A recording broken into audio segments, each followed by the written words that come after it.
level on Friday. Friday is just, it went up to a different level. I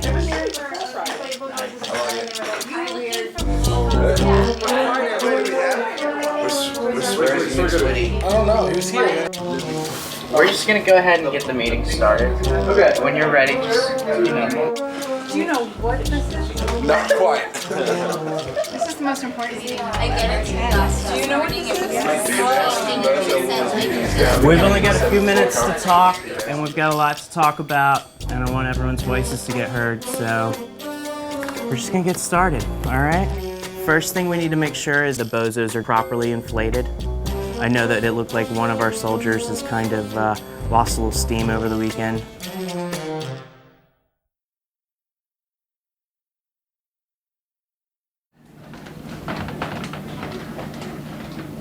We had a white elephant party. So I went to a store around the corner that I knew had some funky, funny stuff. And I saw a Bozo the Clown bop bag, and I said, well, I'd want that for my office. My boss, actually, Beth Owens, received a Bozo the Clown bop bag. I put them up in my office, and then I sent an email to everyone saying if you need to relieve some stress with, based on work, to come over and spend some time with Bozo. It hung out in front of Beth's office for a little while, and everyone just kind of gave it a little bop. Yeah, punch right in the nose. It sort of made its way around the 8th floor, which is the main floor that we were on. I would come back and it was like sitting in someone's desk if they were out at a meeting. And sometimes I would go looking for it frantically just to make sure that I got back. Bozo was our extra team member. Whenever our smaller team was having a meeting, I'd bring it in and be the guy that sat there and made a corny joke like, oh, Bozo, what do you think? A bop bag in an office environment is pretty spot on.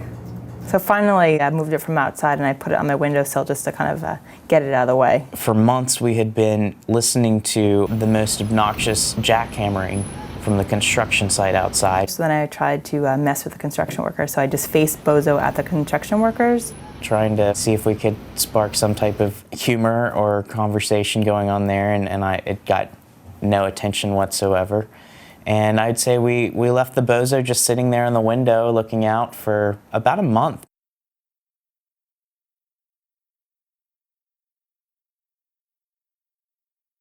I had come out of my individual office and noticed this Bozo the Clown punching bag in the window across the street. And I asked my coworkers, oh, did you see this Bozo in there? I had seen the original Bozo across the street. I couldn't recall exactly how long I had known that it was there, but it had to have been at least a month or so. And I just got so mad that I hadn't noticed it, and I just started questioning him. Well, how long? Well, how long has it been up there? When did you notice it? Why wasn't I told? Nobody told me that there was a Bozo in someone's window? That's outrageous. It's clearly critical that someone put a Bozo in the window. Right. From the day that Betsy saw it and lost her mind, then there was no turning back for me. I was really thrown into it. So then we started talking, and I said, I'm going to order one online, and we're putting it in our window, and we're going to see what happens.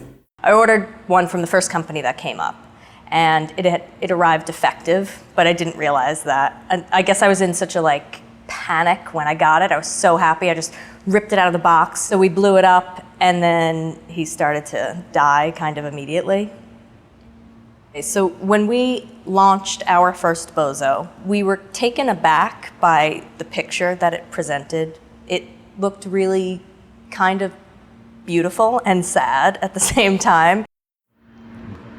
Bozo's existential crisis. We were admiring the touching poignancy of the disconnection between the two original Bozos. The longing between these brightly colored inanimate objects was palpable. However, as surreal as the sight was, the most remarkable thing was how exclusive it was.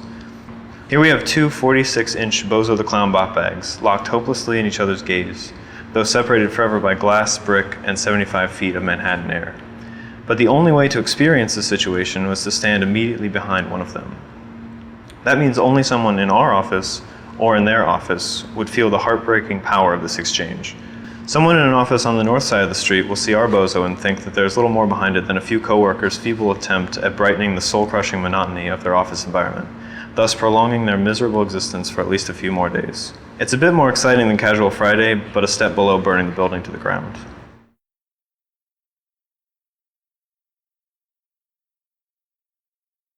So the construction crew across the street had finally reached constructing on the 6th or 7th floor. So we started trying to communicate with them. So we put a sign on the Bozo. We couldn't figure out what it said. We're running back and forth to different windows trying to get the better view. I didn't want to hang out the window because I didn't want them to see me. And then another coworker said, "It says, hey, beefcake." What's that? What's that? I tried to mess with the construction workers, but again, that went, no one really noticed or cared, at least. Never having been in this situation before, there's no rule for this. There's no one you could ask, hey, if you put a Bozo in the window and then someone else puts one and then they say, hey, beefcake, are they talking to you or are they talking to a construction worker? So we were pretty sure it was for our Bozo, our beefcake Bozo. Me and a coworker were just, sitting around talking, and he was just, looking at the window, and then all of a sudden he noticed something across the, he's like, wait, do I see something? The entire 8th floor heard a scream when we realized that there was another Bozo across the street, so we'd made contact. It was kind of like all of a sudden here I was, the guy that was being weird with carrying the Bozo around, and finally I had someone across the street who was being just as weird as me. We had no idea who these people were. And that was a huge appeal to the whole Bozo project, is that it's basically virtual strangers communicating through Bozos. Beth sent out an email to the extended team, and I immediately fired back that we needed to respond in kind. We didn't respond because we didn't know what to do. We were still trying to figure out what our next move was going to be. Are we going to order more, and how are we going to attack them? And then I guess Harrison and Starr got a little impatient with our non-response, and they turned their Bozos back on us. So we saw nothing but just a red outline. And then, of course, then shit was on. We were furious. How dare they spurn our Bozo, our defective Bozo, who's just trying to find love. And they judged him because he couldn't respond fast enough, and they turned their back. So we put a sign that said, stay tuned, just letting them know that something was going to happen. About a week or so later, suddenly was a second Bozo. Bozo number 2 was really dying, and we were going to just put him out to pasture, but I couldn't let it go. I couldn't let him go, so I took a razor and sliced off the bottom of him, and then we just stuffed him. We decided to taxidermy him. Then the second Bozo appeared, and it went from friendly Bozo characters to suddenly a little bit more of an aggressive tactic. This was a hostile office across the street. They were antagonizing us, and they were aggressive in their antagonization. They didn't do anything for a couple of days, and that got us very suspicious because we gave them enough time to respond and they just didn't.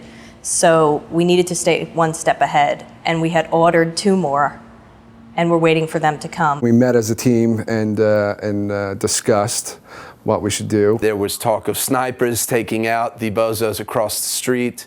There was talk of possibly even going on undercover missions to go and kidnap the other Bozo. And it was decided that Bozos were the way to go. And they put up a stay tuned sign, and nothing happened. It was just dead, no communication at all for about a week. And we just took that as a personal affront. And I actually, after a couple of days, thought, oh no, we haven't given them communication for a few days, so I need to put another sign on there so they know that we're still here. As soon as we saw the "It's coming" sign, we had to attack because I didn't know what they were going to do. So we were ready to strike with our Bozos. We would have 4, and that's a pretty imposing sight. I had asked Matt to bring in his bicycle pump because we needed to get both of these blown up really quickly. And it was super important for us to enact this mission without being seen because we didn't like the idea of actual people being associated with the Bozo project. Crawling! Retreat! I was crawling, hiding behind the pillar, screaming instructions to both Matts. They were crawling, crouched down under the shelf, and on my count it would be 1, 2, 3, 4. That morning I was just kind of on my normal routine, and then all of a sudden I remember just seeing this third Bozo out of nowhere that just, I can't. I don't even know what happened. It's like your heart just like sinks, and you're just like there's this rush of emotion and this rush of adrenaline, and it's a wildly emotional experience. And I remember running down to find Beth, and I'm like, "There's a third Bozo!" So like I basically like jumped on the desk to kind of like see what was going on. So then of course like everyone was like screaming. There was another loud noise, and sure enough, there was a fourth Bozo. So I felt like we were suddenly behind the 8 ball a little bit. We were really being overtaken by this one little floor across the way. So it was really time to act. So now we had 4, and we felt that that was an acceptable attack to leave, a good note to leave on for the weekend.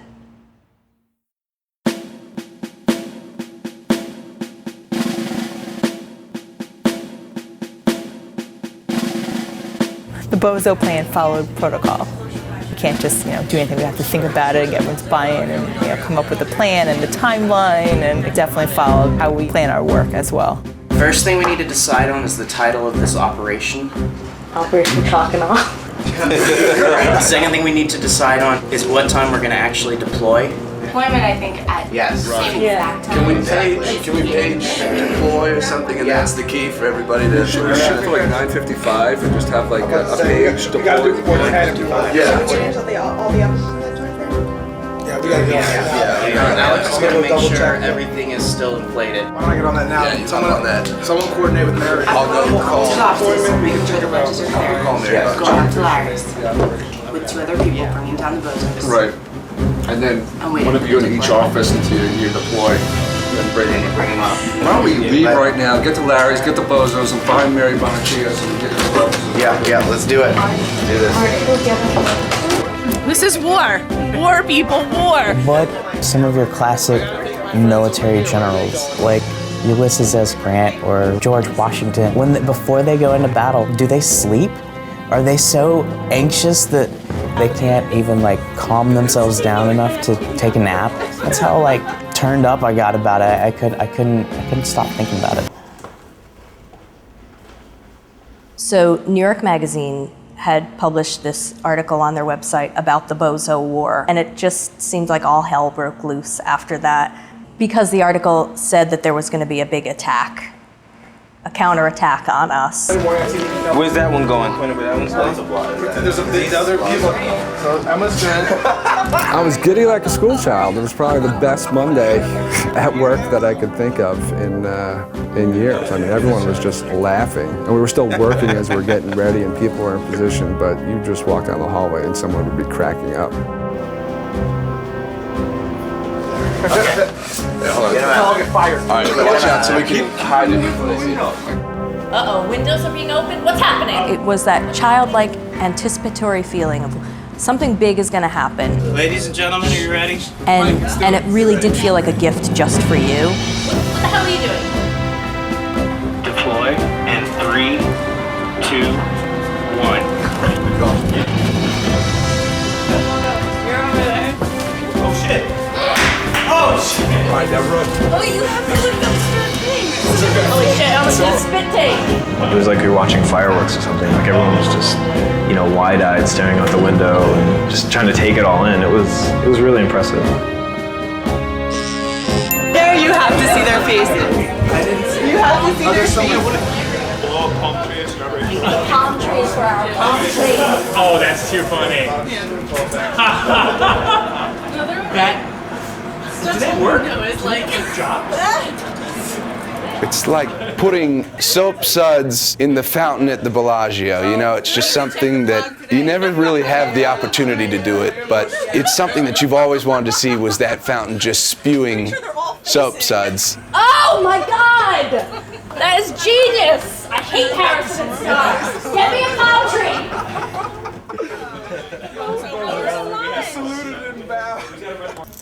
It's a pretty amazing attack. I'm gonna have to take to my bed for 3 days over the palm tree. Because that's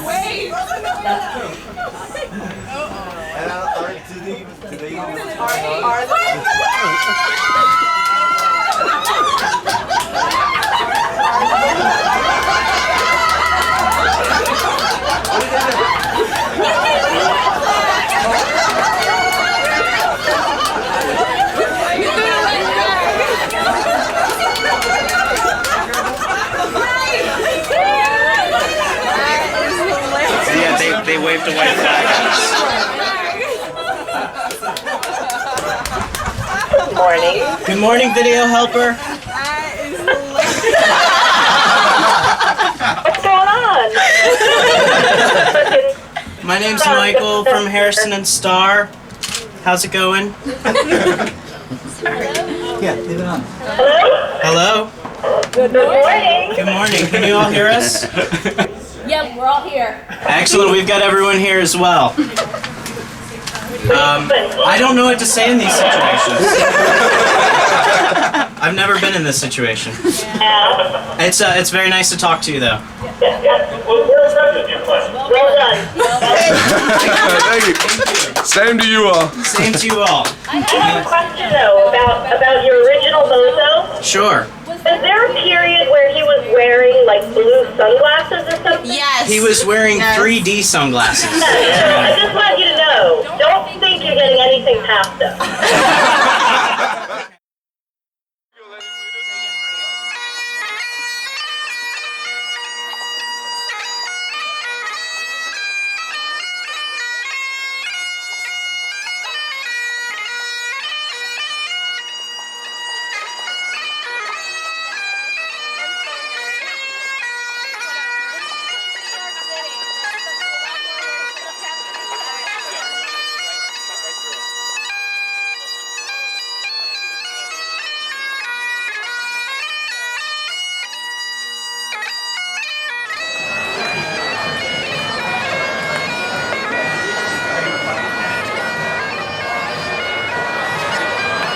Thanks everyone for showing up. A company put a Bozo the Clown in their window. We put one in ours. 2 months later, we're raising money for the Ronald McDonald Foundation, and that's pretty fucking cool.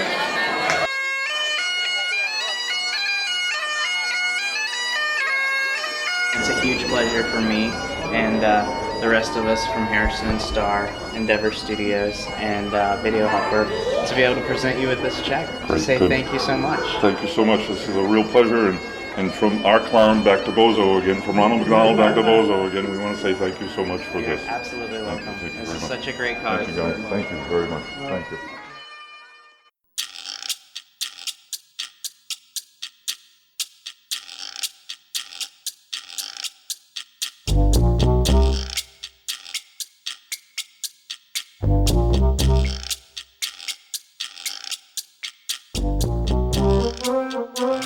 Do you think there's any kind of deep meaning to this whole thing? Absolutely not. Absolutely not. So what do you think? It's a clown in a window.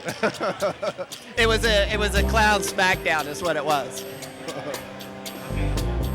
Yeah, it's kind of like art. You should never read anything into it. It's like, basically an expression of the artist himself. So this is kind of like that. It's like somebody just, decided it would be fun. And there's absolutely nothing deep about it. And you'll stand by that. Absolutely.